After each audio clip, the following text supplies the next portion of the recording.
ఇప్పుడు నేను మీకు చూపించాలనుకుంటున్న వీడియో ఫేమస్ అవ్వాలని చేసిందో లేకపోతే ఏదో సినిమా షూటింగ్ కోసం చేసిందో మాత్రం అయితే అస్సలు కాదండి. అనుకోకుండా జరిగిన ఒక యాక్సిడెంట్ అండి, అంతే. అయితే ఇప్పుడు ఏందమ్మా, యాక్సిడెంటల్గా యాక్సిడెంట్ అవ్వడం కూడా తప్పంటావా? చస్, నువ్వు ఆపుతావా? పాపం పెద్దయిన కారులో వెళ్తుంటే సడన్ గా హెల్త్ ప్రాబ్లం అయితే ఇట్లా యాక్సిడెంట్ అయిందంట. కాకపోతే ఆ వీడియోతో ఆ కారు కంపెనీ వాడు ఎక్కడ అడ్వర్టైజ్మెంట్ కోసం వాడేసుకుంటాడో అని నా ఇది, అంతే.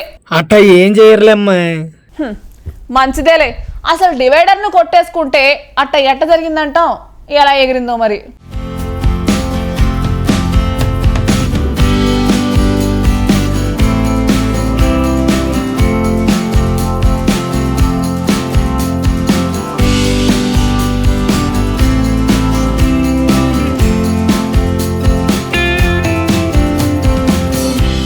కొన్ని ఘటనలు జరిగినప్పుడు షాక్ అయిపోతాం, కొన్ని జరిగినప్పుడు వావ్ అనుకుంటాం, మరికొన్ని జరిగినప్పుడు వామ్మో అని టెన్షన్ అనిపిస్తుంది.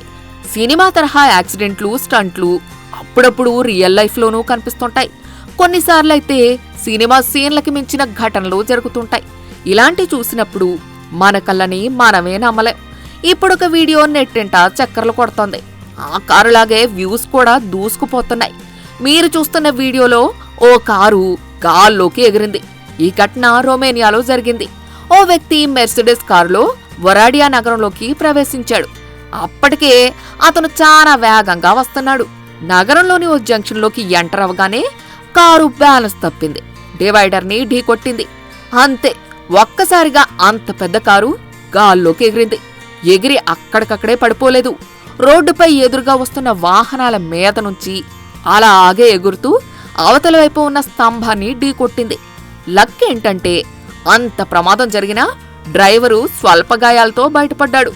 దీనిని చూసిన తర్వాత మా కారు చాలా దృఢమైంది, గాల్లోకి ఎగిరి కింద పడినా ఏమీ కాదని మెర్సిడెస్ బెంజ్ ప్రచారం చేసుకుంటుందేమో, ఆ రేంజ్లో ఉంది.